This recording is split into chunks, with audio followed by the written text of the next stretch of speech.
So children who don't have exposure to language are going to have a very difficult time reading. And some of you, I've talked to some of you who tutor children that come to school who sometimes themselves can almost not speak in sentences. And you know that it's going to be a really uphill battle to change their reading trajectory. And that's what, for school learning, that's what you need more than anything else, is the ability to read.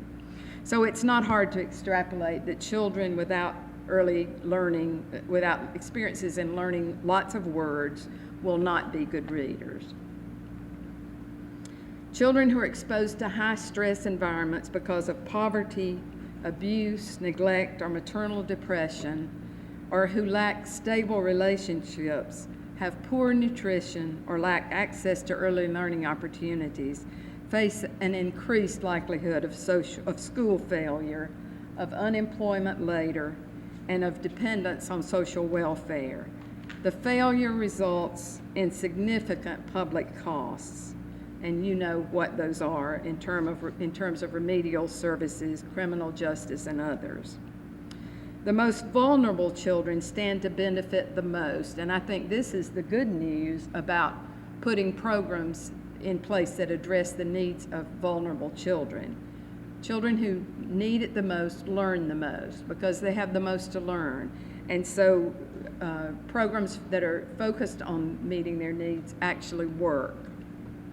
And then the return on investment in high quality early programs is substantial. Dr. Heckman, who's a Nobel Prize winning economist, says that investment in early childhood development programs brings a real return of 12% and a total return of 16% in all the work he's done looking at those returns from an economic standpoint. He says we're unaware of any other economic development effort that has such a public return. And then the RAND Corporation released a study that showed that the state of California, when they put money in programs for young children, they actually pay for themselves by the time children reach middle school. So it's really hard to argue with that kind of rate of return. So in my opinion, we have to stop thinking they're quick fixes to school readiness and continue to work for systemic change that engages communities to find solutions. Now, as I mentioned, I've had a chance to be here a little bit, and I've reviewed your legislation and the framework that came out a couple of weeks ago that was put forth by Superintendent White and his staff. And I'll just comment on what I think I want to first applaud them for taking this, to you all for passing a law that says you've got to do something, and to them for trying to actually get input from people and develop the best plan. And while the devil's in the details, as they say, and we've only seen a framework, I'll respond to that framework.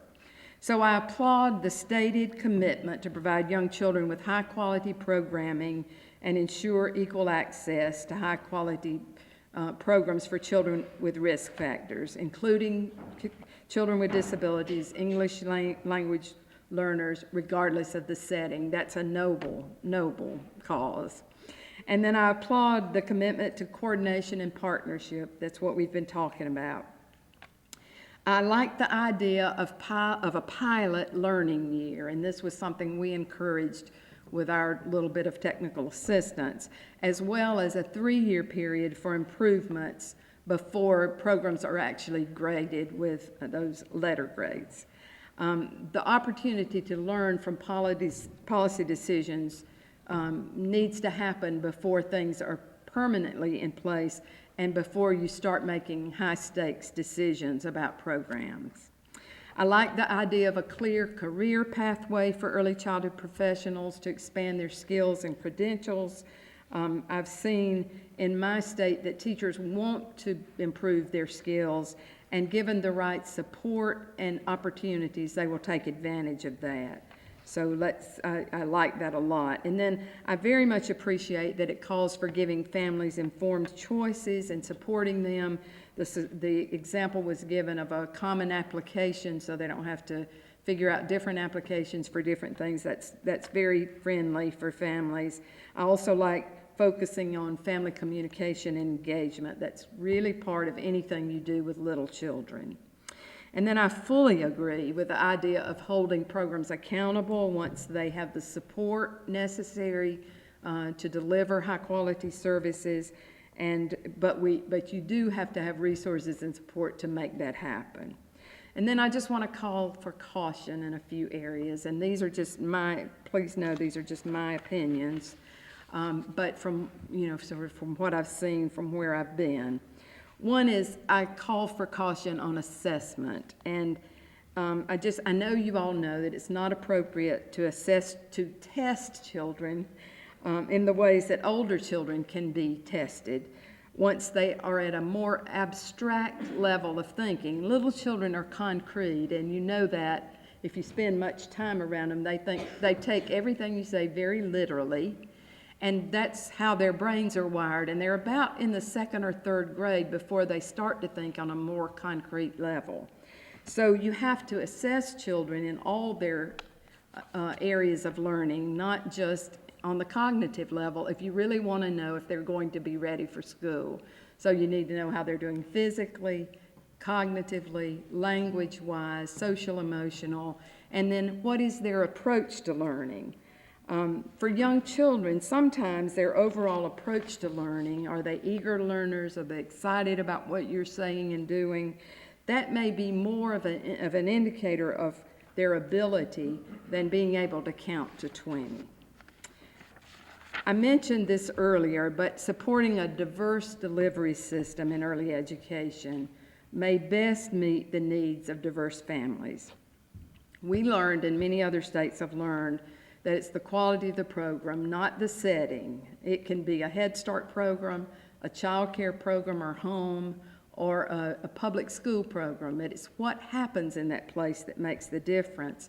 And I would suggest you need all of your programs to be of high quality in order to get better outcomes, especially in a reasonable amount of time.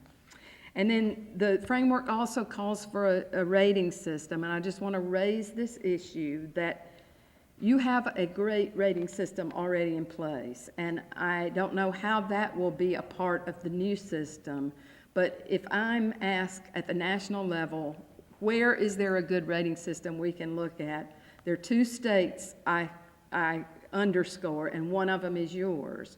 It's well developed. You've got a lot of people participating. So my suggestion is that you build on that for the future rather than tearing it up and starting all over. And that's just my opinion.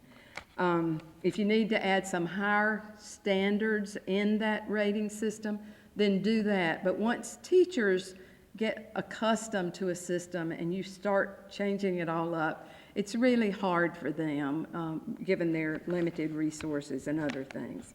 And then I know I have to go. Let me just see if there's one more.